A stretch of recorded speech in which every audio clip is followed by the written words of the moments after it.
August evening, 1975.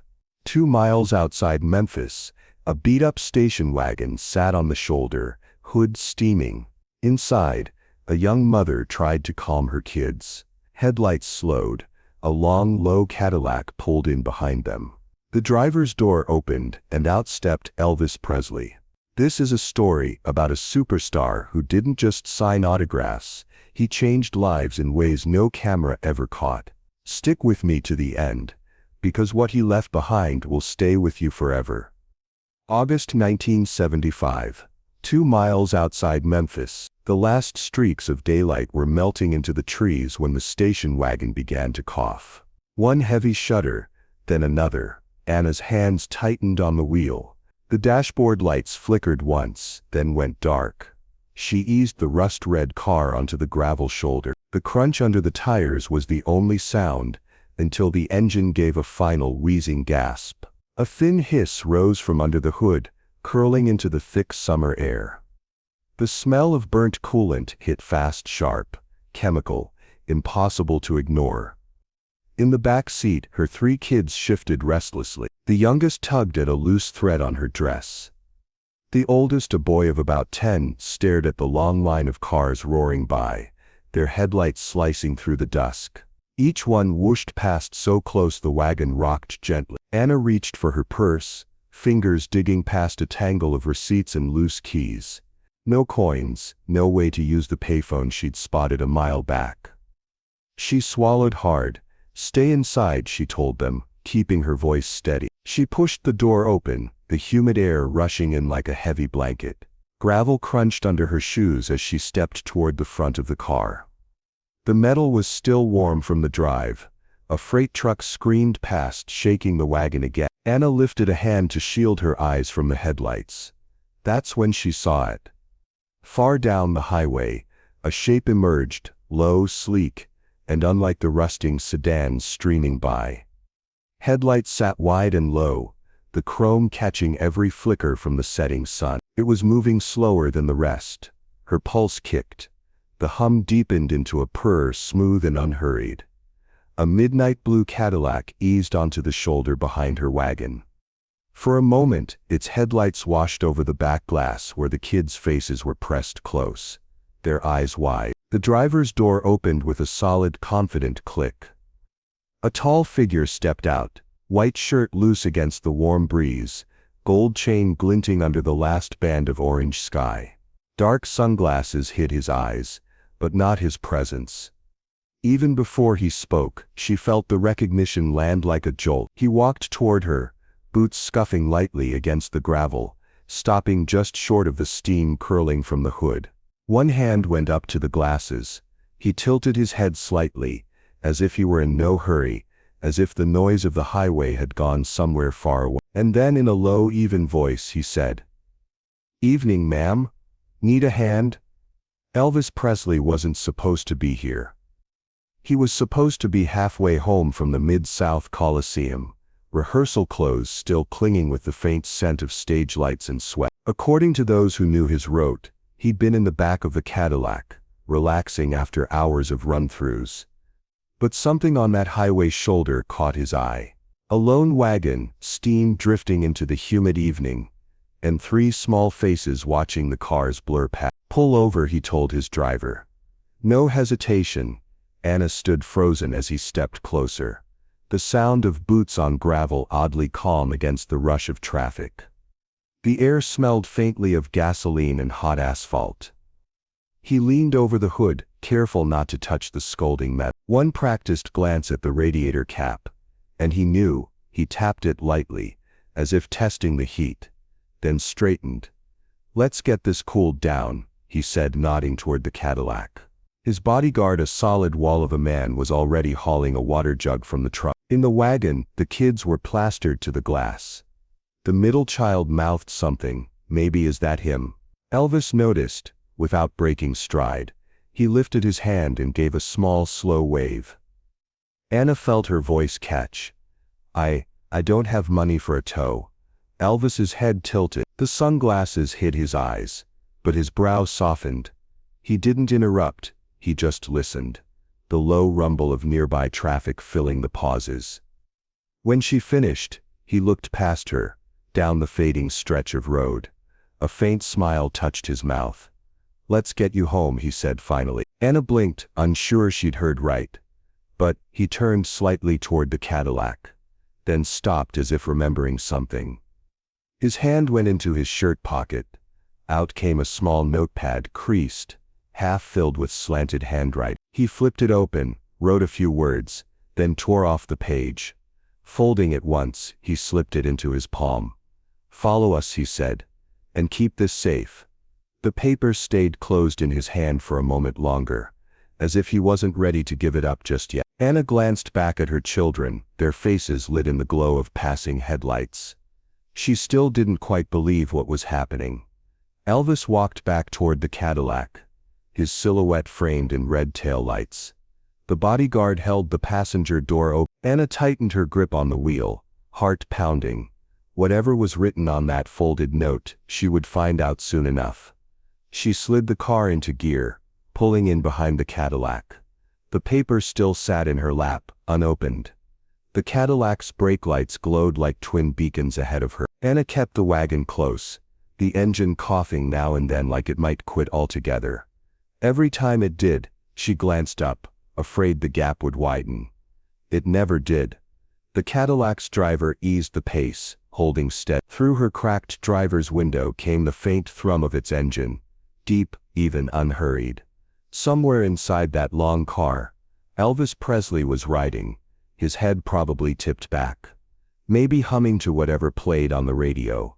Her own radio had been silent for months. Now the only soundtrack was the uneven rattle of her car mixed with the warm hum ahead. They rolled through the dimming outskirts of Memphis. Street lamps buzzed to life one by one, their orange glow painting the edges of the road.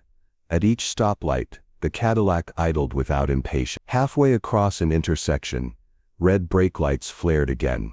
The driver's door opened, and Elvis stepped out into the glow of the traffic signal. Anna's heart lurched. She scrambled to roll down her window as he walked back toward her, the folded paper still in his hand. He leaned down slightly, voice low over the sound of distant horns. "Thought you might need this before we get there." She took it, fingers brushing the edge of his. The paper was heavier than she expected. Thicker stock, like a card. She unfolded, in bold curling handwriting. "Admit one. Any show, any time. Elvis Presley." His signature swept across the bottom. The kids gasped in unison. The youngest clutched the seat back. "Mama, is it real?" Anna's throat was too tight to answer. She nodded. "Don't lose it," Elvis said with a small grin. The light turned green. He gave the wagon's hood a quick pat before heading back to the Cadillac. They drove on. The city thinned again, replaced by scattered storefronts, each one dark except for a few neon signs. The wagon's engine was faltering worse now, every sputter a warning. Just as she started to wonder if it would make it, the Cadillac's blinker came on. They turned into a narrow lot where a small squat building glowed under a single overhead lamp. A sign swung gently in the warm night air.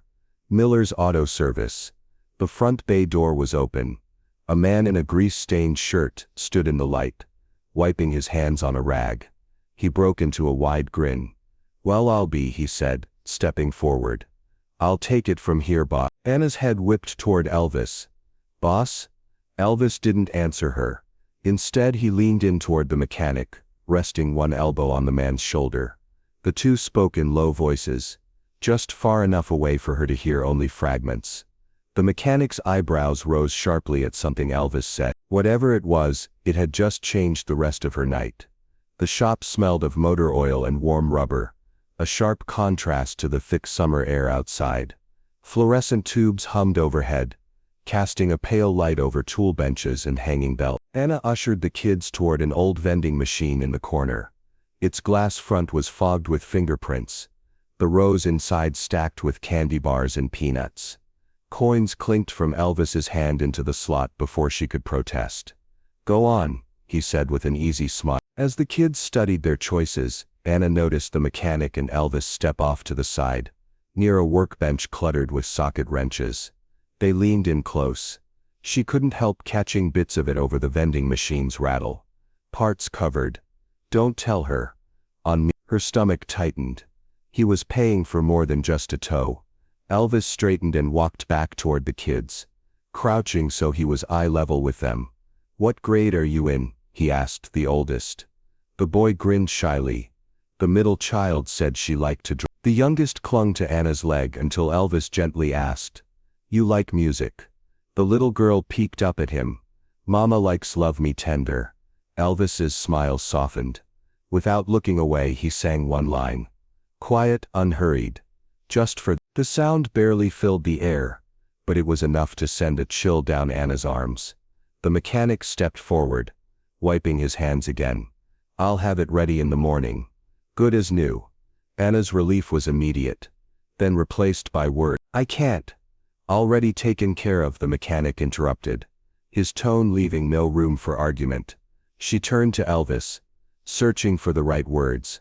Gratitude felt too small. "I don't know how to." He waved it off. "Just get them home safe." The kids had already unwrapped their candy. Anna was still looking for the right way to thank him when he began walking toward the Cadillac. His stride was unhurried, like there was nowhere else he needed to be, even though she knew there had to. "Wait," she called, taking a step forward. He didn't turn. The bodyguard opened the passenger door. Elvis slid inside. Anna exhaled, ready to let him go, until she noticed it. On the hood of her car, sitting just above the grill, was a folded white envelope. It hadn't been there a moment ago. She picked it up. Her name was written across the front in bold looping script. She glanced back toward the Cadillac, but its engine had already rumbled to life. Before she could open the envelope, the taillights flared red and the car slipped out of the lot, disappearing into the Memphis night. The paper felt heavier than it should. Anna stood under the yellow pool of the shop light, the night air thick and still. She broke the seal with her thumb. Inside was a neat stack of bills, 3 crisp hundreds. Tucked between them, a small note on cream stationery. The handwriting was bold, familiar from posters and records. "Roads get rough sometimes. Keep going." Her knees weakened. She gripped the edge of the hood to steady herself. From somewhere down the highway, the low hum of the Cadillac faded into nothing. Anna slid the envelope inside her purse like it was glass. The kids were still happily chewing their candy, unaware of the quiet shift in their lives. She didn't tell them, not yet. The next morning, they returned to Miller's Auto. The wagon was waiting, clean and running smooth. The mechanic handed her the keys and simply said, "Safe travels." She tried again to thank him, but he shook his head. "He told me to make it safe for those kids. That's all that matters." The ride home was quiet, the steady purr of the engine replacing the anxious sputter of the night before. Days passed. The story became something she turned over in her mind, replaying each detail: the sunglasses, the way he sang one line without fanfare, the quiet confidence in his voice. Then 1 week later, a knock at the door. The postman stood there holding a rectangular package, wrapped in brown paper. No return address. Anna signed for it and carried it inside, setting it on the kitchen table. The kids gathered instantly. She peeled back the paper to find a plain cardboard box. Inside, nestled in crumpled newspaper, was a guitar, small cherry red, perfectly sized for a child. Its surface caught the light like fresh paint, the tuning pegs shining silver. There was another note. For the youngest, every front row starts at home. No signature this time. It didn't need one. Anna's youngest reached out, fingers brushing the strings. The sound was soft, tentative, but it carried through the kitchen like something important had just begun. Anna sat down on the couch, the guitar now across her lap. She ran her fingers lightly along the neck, imagining what her daughter might play on it someday. The kids argued over who got to hold it next, their laughter bouncing off the wall. Anna watched them, trying to imagine a moment years from now when she would tell them the full story. How a man the world called the King had pulled over on a quiet Memphis highway to help them. How he'd left more than money. She wasn't sure if they'd believe it, unless they saw the notes for themselves. She glanced toward the mantel, where she'd placed the envelope beside the guitar. Someday, she thought, they'll know exactly who stopped for us.